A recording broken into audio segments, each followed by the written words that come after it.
Bonjour, je suis Laure Mourin, je suis praticienne narrative. Avant d'être praticienne narrative, j'ai travaillé en tant qu'éducatrice spécialisée auprès d'institutions, auprès d'enfants handicapés, handicap physique, handicap mental. Je suis également professeure de yoga depuis une vingtaine d'années maintenant. Voilà, et je suis maman de 3 enfants et grand-mère aujourd'hui.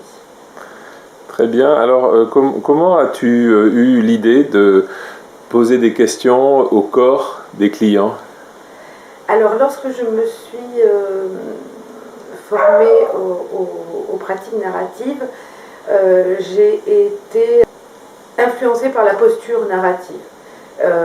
Car dans les conversations narratives, enfin, on prenait en compte l'affectif et les émotions. Ce que je n'avais pas forcément rencontré dans mon travail d'éducatrice spécialisée et dans mes formations au préalable. Je pense qu'il me manquait quelque chose dans les conversations narratives. J'observais beaucoup, de par mon expérience du yoga et de mon expérience de travail auprès des personnes qui parfois n'avaient pas le langage, qui étaient paralysées ou d'autres personnes qui n'avaient vraiment pas le langage verbal. J'ai développé une lecture du corps des gens et j'observais bien que pendant ces conversations, parfois il y avait des impatiences dans les jambes, des respirations qui se bloquaient, des bras qui se fermaient, qui me montraient que, et je tenais compte effectivement de tous ces signaux que m'envoyait le corps pour converser avec la personne. Un jour, j'avais une petite étudiante en droit qui était complètement en burn-out, qui était vraiment fatiguée, qui n'arrivait plus à réfléchir. Et l'idée m'est venue de lui demander s'il y avait une partie de son corps qu'elle souhaiterait que j'interviewe, ce serait laquelle. Mon intention était de la faire un peu quitter son mental et revenir un petit peu dans son corps. Et elle m'a proposé d'interviewer son cerveau. À ce moment-là, elle m'a dit « mais mon cerveau il pense comme moi, il ne va rien vous dire de plus ». Et j'ai été surprise moi-même d'entendre un autre discours venant du cerveau de cette demoiselle qui lui disait donc fais-moi confiance, arrête de me solliciter, j'ai besoin de repos, toi aussi, fais-moi confiance. C'était vraiment ça le discours. Elle-même a été très surprise de s'entendre dire cela. Et lorsque j'ai continué à faire cette expérience, j'ai souvent eu ce retour. Les personnes étaient étonnées, étaient surprises de s'entendre dire des choses auxquelles elles n'auraient pas pensé. C'est là que je me suis rendu compte qu'effectivement, il y avait dans cette interview directe avec le corps d'autres histoires possibles, des portes qui s'ouvraient. Et qu'est-ce qui t'a poussé ou donné l'autorisation de cartographier ce travail et de le continuer? Lors d'une rencontre avec David Epstein à Bordeaux, qui avait animé un atelier que nous avions appelé, je pense, les explorateurs, et qui nous proposait d'être créatifs avec nos compétences, qui en étaient pour ouvrir le champ des applications possibles des idées narratives. Et moi, effectivement, les outils que j'avais dans ma boîte à outils, c'était cette relation au corps que j'avais explorée, exploitée, j'allais dire, avec le yoga, dans mes différents accompagnements en tant qu'éducatrice. Et donc j'ai commencé tout doucement à réintroduire le corps dans les conversations narratives. J'osais pas forcément dire aux personnes de s'allonger sur un tapis pour observer un petit peu mieux leur corps, mais grâce à des exercices de respiration, grâce à une écoute de leur corps, petit à petit, j'ai pu travailler au départ sur cette intention chez moi de faire revenir les personnes dans leur corps. Mais revenir dans son corps, ça veut dire quoi? Donc, comment, quels outils, quels protocoles on peut mettre en place dans les conversations narratives pour permettre aux personnes de se réassocier. Et je me suis appuyée sur le travail de Milton Erickson en hypnose qui a cette même intention, hein, et toujours aussi avec cette posture, comme dans les conversations narratives, décentrées mais influentes, de ramener la personne et d'interroger les ressentis et de permettre à la personne de se réassocier à son corps, à ses émotions, à ses ressentis. Est-ce que tu aurais quelques exemples concrets de questions que tu poses lorsque tu réalises ce type d'interview? Oui, je vais vous parler d'un monsieur qui avait des problèmes de dos, et donc j'ai interviewé son dos. Et tout d'abord, je commence par lui demander qu'est-ce que cela vous fait d'avoir été choisi pour vous exprimer. Alors ça, tu t'adresses au dos? Je m'adresse au dos, là. D'accord. Vraiment, c'est presque les toutes premières questions, parce que je pense que le dos de François, ce monsieur s'appelait François, le dos de François n'avait pas eu l'occasion de s'exprimer, donc je trouvais que c'était important pour cette première question d'avoir son ressenti. Comment c'est pour vous en ce moment? Parce qu'on est toujours, quand on interroge le corps, on est dans le présent, on est dans l'ici et maintenant. Pouvez-vous me raconter le souvenir d'une sensation agréable? D'accord. C'était plutôt comment? Chaud, froid, sombre, lumineux, doux? De quoi avez-vous besoin? Ça va être la prochaine question. Comment cela sera pour vous lorsque vous aurez ce dont vous avez besoin? Après, je ne vais pas forcément rester que sur le dos de François. Je vais chercher à trouver, comme dans le remembrement, un peu peut-être des alliés au dos de François ou des parties du corps avec qui il communique. Quelle autre partie du corps ne serait pas étonnée de vous entendre dire cela? D'accord. Avez-vous quelque chose à dire dont vous voudriez que François se souvienne? D'accord. Et la prochaine question après celle-ci, c'est comment vous saurez qu'il a entendu ce que vous avez à lui dire? D'accord. Comment ça va se manifester? Donc on est toujours sur le corps. Et qu'avez-vous...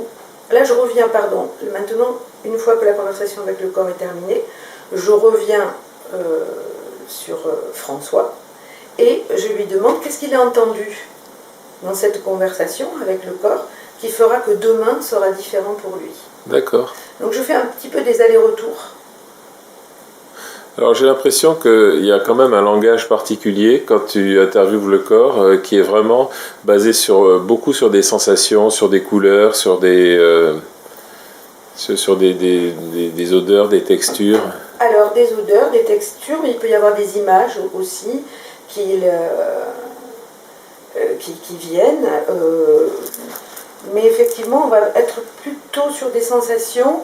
On peut demander aussi à la personne si elle veut donner un nom à cette partie du corps. Sinon, moi, dans l'interview, je continue à interviewer ou le dos, ou le larynx, ou le cœur, ou le ventre. Mais parfois, la personne, quand je la sens un petit peu gênée, elle peut avoir envie de donner un nom.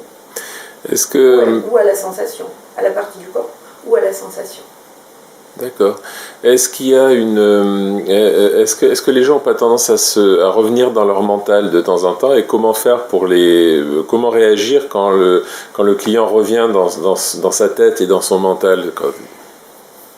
Quand je sens qu'effectivement la personne, et on le voit au mouvement des yeux, souvent, je peux lui demander simplement si c'est ok pour elle de revenir un petit peu dans la respiration, de se réinstaller dans son siège. Je laisse un petit peu le silence s'installer. Et je reviens, mais je laisse quand même, si la personne a besoin à un moment donné de revenir dans le mental pour s'exprimer, je la laisse faire. Est-ce qu'il y a des questions à éviter pour que la personne reste dans son corps et ne parte pas dans le mental? Je ne pourrais pas vous citer comme ça des questions à éviter. Tout ce que je pourrais vous dire, c'est que si vous-même vous êtes dans votre corps, au moment où vous interviewer la personne. Si vous êtes dans l'accueil, j'allais dire inconditionnel, de tout ce que l'autre amène dans ses émotions, et que vous êtes juste là à accueillir, tout simplement, vous verrez que les questions, elles vont venir toutes seules. Je sais que tu as souvent dit que ce travail-là d'interview, c'était comme un corps à corps. Est-ce que c'est ça que tu essayes d'exprimer ? Oui, tout à fait. Si vous êtes trop dans le mental, vos questions, elles vont tomber dans l'eau, comme ça. Elles vont pas avoir de résonance. Alors que si vous venez interroger en étant à l'écoute vous-même de vos ressentis, de vos émotions, de ce que fait naître en vous les émotions de la personne que vous avez en face, vos questions, elles vont parler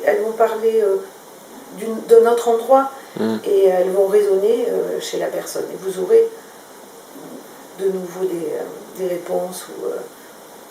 C'est ce qui fait dire à David Epstein que c'est ton corps qui parle avec le corps du client.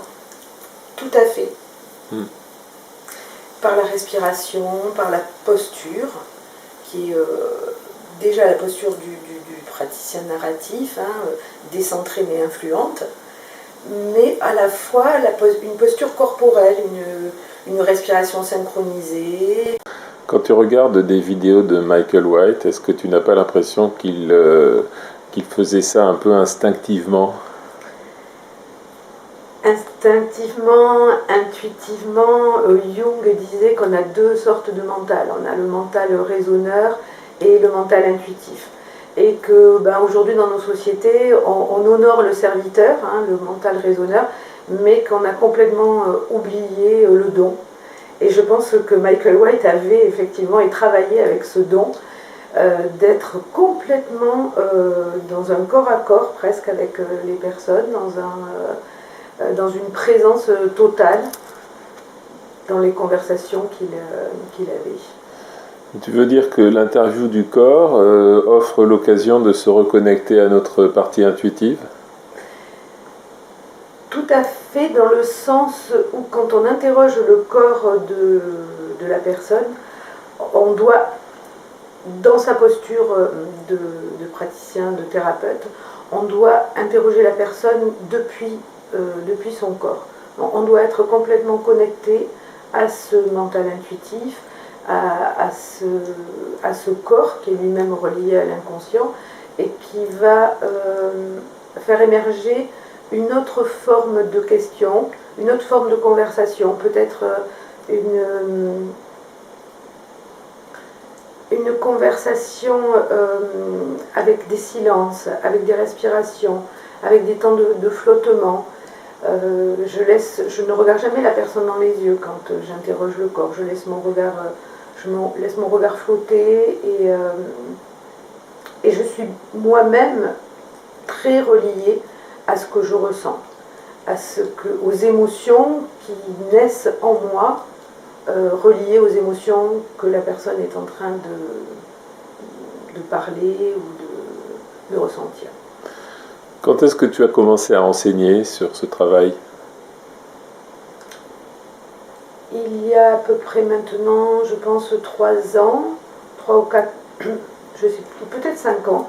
C'était lors des journées francophones narratives à Nantes, où j'ai proposé un atelier.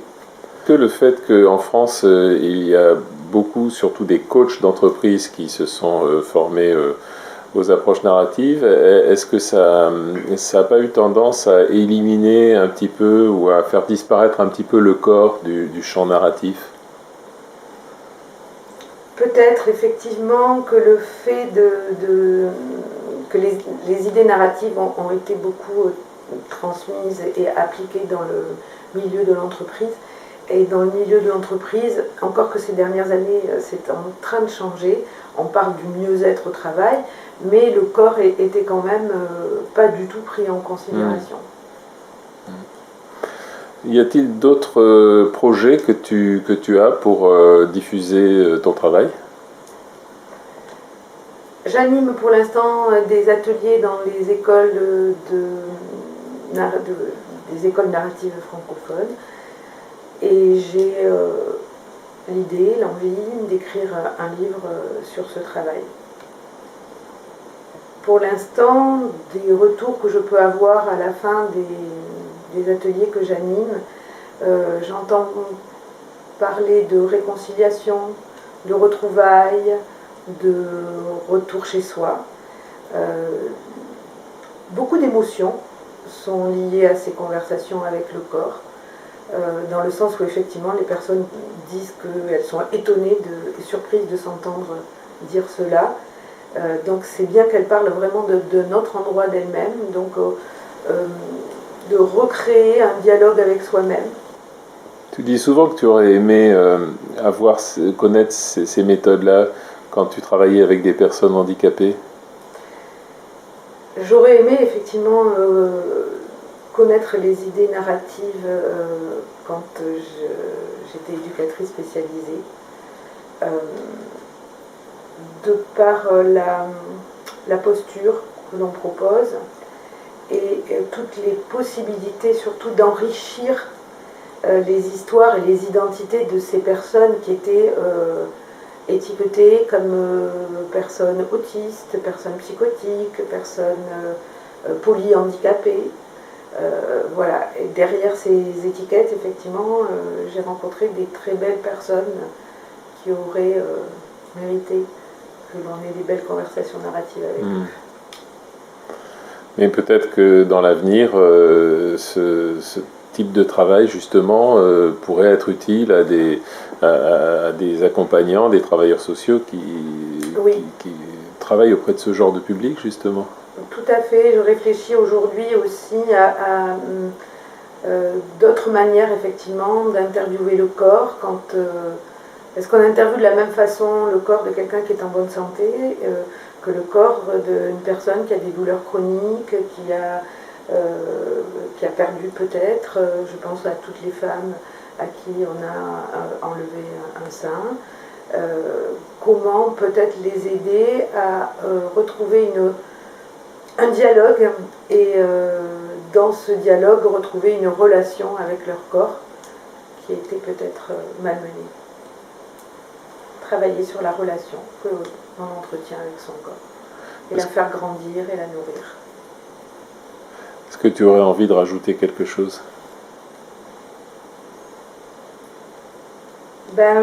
Juste que j'espère qu'effectivement on va de plus en plus dans notre société prendre en compte le corps, dans le sens où je fais un parallèle entre le corps et la nature, et si l'on prend bien soin de son corps, si l'on est reconnecté à son corps, on va être reconnecté à la nature et on lui fera peut-être un peu moins de mal.